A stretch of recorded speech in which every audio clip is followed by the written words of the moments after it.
Bonjour à toutes et à tous, bienvenue sur KTV Equazy FM, le 106.9 pour un temps de parole en direct à la radio et à la télévision. Notre invitée ce matin n'est autre que Cécile Perron, la directrice du Parc Marin. Cécile, bonjour. Bonjour. Merci d'être avec nous. Cécile, la une de France Mayotte en dit long sur la situation pour, j'allais dire, nos tortues qui viennent pondre sur nos plages. Un véritable carnage a eu lieu ces derniers jours sur les plages de Petite Terre. Ça ne s'arrête pas. On a même l'impression que le massacre des tortues augmente. Alors, vous avez raison de dire nos tortues, parce que la tortue marine, c'est vraiment une espèce emblématique de Mayotte. Ça contribue à l'attractivité touristique de Mayotte. C'est un endroit où les tortues marines viennent se reproduire, viennent se nourrir. Donc, Mayotte a une responsabilité à l'échelle du sud-ouest de l'océan Indien et même à l'échelle mondiale dans la protection de cette espèce. Donc ça, il faut bien le rappeler. Ça paraît vraiment essentiel d'assurer leur protection. Le parc marin a lancé depuis le mois de mars une campagne d'affichage pour alerter la population là-dessus. Rappelons que s'il y a des tueurs, c'est parce qu'il y a des mangeurs. Le braconnage, il est destiné ensuite à la vente de viande de tortue. D'ailleurs, c'est sûrement pas un hasard si ce massacre a eu lieu la veille des fêtes du Ramadan. On n'avait pas de lune, donc les tortues montent plus facilement pour aller pondre. Et c'est très facile d'aller massacrer les tortues pondeuses. Donc par exemple, voilà la campagne qu'on a lancée, tueurs ou mangeurs de tortues, vous détruisez Mayotte et l'état dans lequel on retrouve nos affiches. Donc on est content parce que ça veut dire qu'elles sont lues et qu'elles dérangent. Ça ouvre le débat sur la consommation de viande de tortue. Alors sachez qu'elles sont remplacées systématiquement. Et on espère aussi faire changer les comportements des consommateurs et pas seulement lutter contre les braconniers. Ça veut dire quoi, Cécile, que il y a des campagnes, les médias, que ce soit Equazy ou Mayotte Première ou d'autres médias de presse écrite, tout le monde en parle de ce phénomène de braconnage et on a le sentiment que ça change rien. Il n'y a pas une baisse du braconnage. Au contraire, il y a une augmentation. Alors, on va voir les photos du reste. Camille va nous les montrer.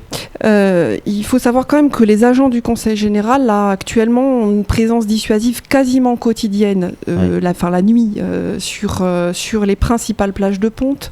Que du côté du parc, de la brigade nature, des douanes, on a aussi depuis plusieurs mois des actions à visée plutôt judiciaire, donc qui visent à interpeller les braconniers qui accèdent aux plages par la terre ou par la mer grâce à la coopération avec le service des douanes. On peut travailler aussi depuis la mer, la nuit, comme c'était sûrement le cas là, à Papani dans les images que vous avez montrées. Donc il y a une action qui est faite de répression, pas seulement de sensibilisation. On voit les chiffres du braconnage augmenter. C'est aussi parce qu'on augmente l'effort d'observation que depuis 4 ans, le réseau d'échouage s'est organisé.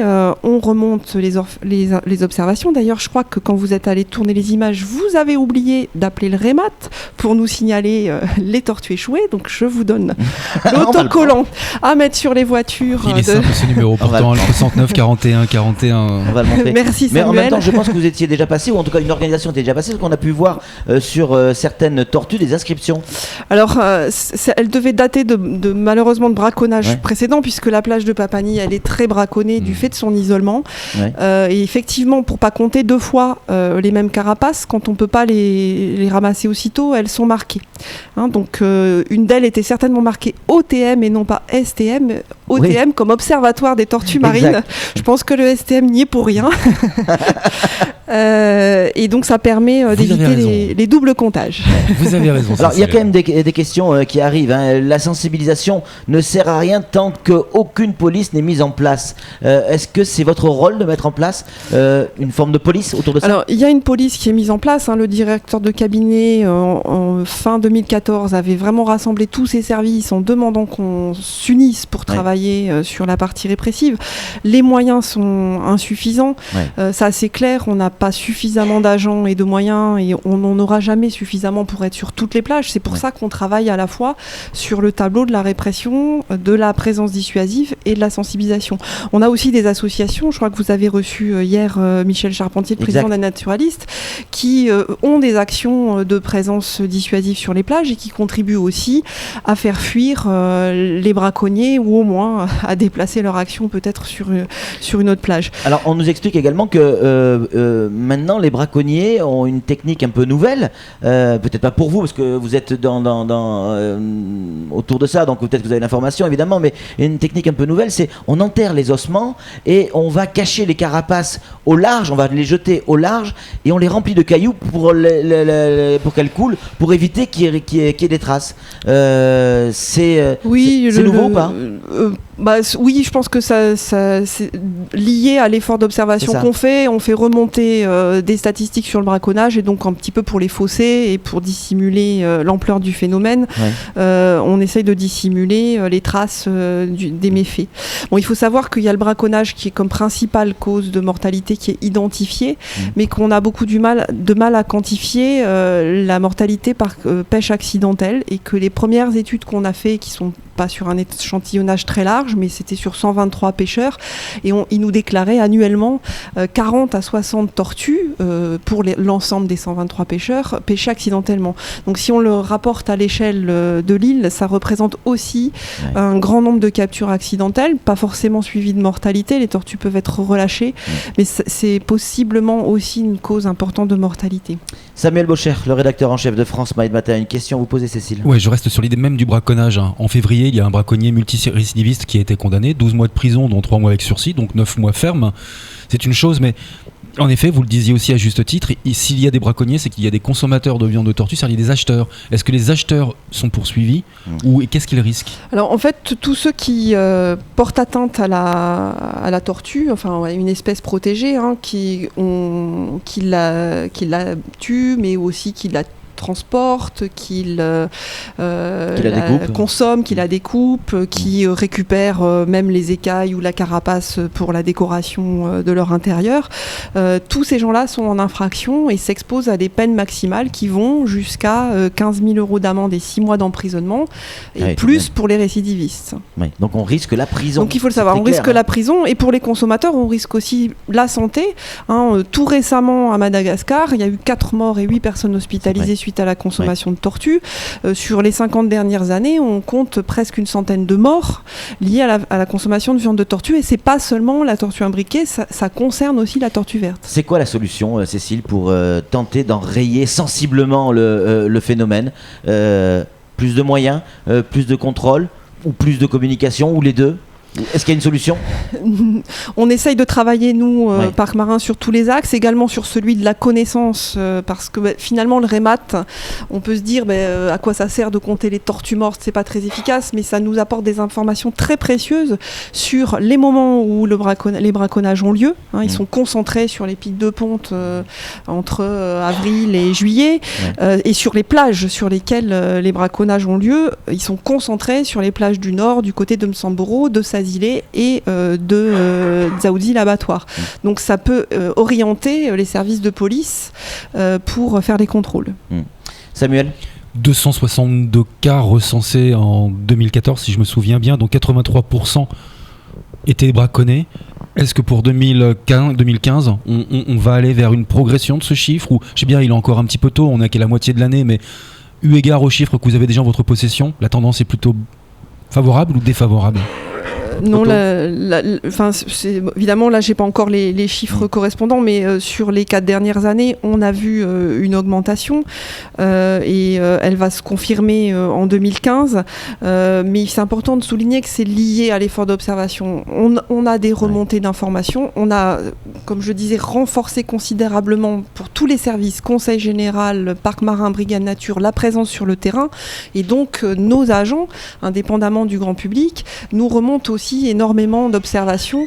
Donc on ne va pas pouvoir conclure que c'est une augmentation du braconnage, mais on va avoir de meilleures informations sur les pratiques des braconniers. Enfin bon, quand même, sur 4 ans de travail, un travail très important qui est fourni, en effet, on va avoir une tendance à un moment ou à un autre. On ne va pas dire que c'est juste l'information qui fait qu'on en trouve plus. Là, oui, alors parallèlement, on essaye de suivre aussi la population elle-même, plutôt compter les morts, aussi compter la vitalité de la population existante. Donc, en fait, le parc travaille vraiment sur tous ces domaines. On a des études scientifiques sur l'écologie des tortues marines pour aussi adapter les mesures de gestion et qu'elles soient plus efficaces. La violence avec laquelle ces tortues, on a vu à l'instant quelques photos, on va récemment les revoir. Là, on prend l'exemple de cette tortue-là, elle a plus les pattes, vous allez voir juste après, elle est carrément décapitée. Est-ce que on n'est pas là dans un autre phénomène que celui de la viande uniquement pour manger? Non, c'est que ça?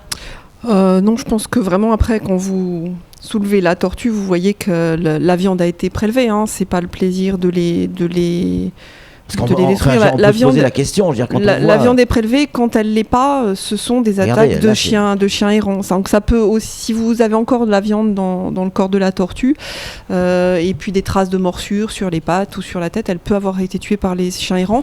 C'est une autre cause de mortalité. C'est aussi un sujet sur lequel on manque de moyens. Le lieutenant de louveterie n'est pas encore opérationnel. Ça fait plusieurs mois qu'il devrait l'être, mais c'est pas le cas.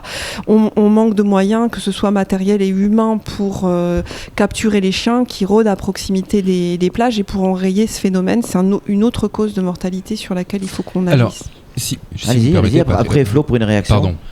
Vous parliez du vivant, du cheptel, on va dire, l'existant. Est-il en danger? Est-on sur une voie de disparition, ou avons-nous encore une chance de préserver ces belles tortues? Alors, le fait que Mayotte soit un site, un hotspot pour les tortues, on a une population qui est très abondante sur l'île, et ça peut donner l'impression qu'elle n'est pas menacée. Mais ce qu'il faut vraiment bien expliquer, c'est qu'elle est menacée à l'échelle de l'océan Indien et à l'échelle mondiale. Donc ça confère à Mayotte une responsabilité particulière. Si elles sont tuées ici, ou ailleurs dans les Comores, à Mohéli, ou ailleurs, le parc marin de Mohéli travaille aussi sur cette problématique, on va décimer la population à l'échelle mondiale. Donc c'est vraiment très important de la protéger. Ensuite, il faut savoir que c'est un animal qui a un cycle de vie très très long, autour de 20-30 ans, qui va commencer à se reproduire tardivement. Donc les répercussions des actions qu'on a aujourd'hui, elles seront visibles que dans plusieurs années. Et elles risquent d'être très brutales, parce qu'en plus on braconne essentiellement les femelles quand elles montent pour pondre, donc avec évidemment autant de bébés tortues qui ne vont pas naître, et autant de femelles qui disparaissent pour la reproduction. Flo. Et le comptage permet d'identifier les plages, la saisonnalité de ce braconnage, mais on a pu avoir à plusieurs reprises des photos prises notamment de Marc Alaria, qui avait photographié une tortue prise dans un filet, qui a appelé à peu près tout ce qu'il y avait comme autorité, et personne ne bouge. Donc on aura beau les identifier, s'il n'y a pas de réponse matérielle en face pour les sauver, on fait quoi? Alors, sur les captures par la pêche au filet, il y a deux choses. La pêche au filet, elle est interdite dans le lagon, sur les récifs, sur les herbiers. Et si elle est interdite sur ces endroits-là, c'est précisément pour limiter les risques de capture accidentelle. Et donc, on peut pêcher au filet, mais en pleine eau, et en restant à proximité de son filet pour pouvoir démailler une tortue qui viendrait se prendre. Donc là-dessus aussi, ça c'est du contrôle des pêches qui est fait par les affaires maritimes, le parc marin, qui ont une action et qui pratiquement quotidiennement interceptent des gens qui pêchent au filet sur les récifs et confisquent les engins de pêche correspondants. Ouais. C'est la meilleure sanction finalement pour faire diminuer cette pratique. Ensuite, on a le problème des filets qui sont abandonnés, perdus,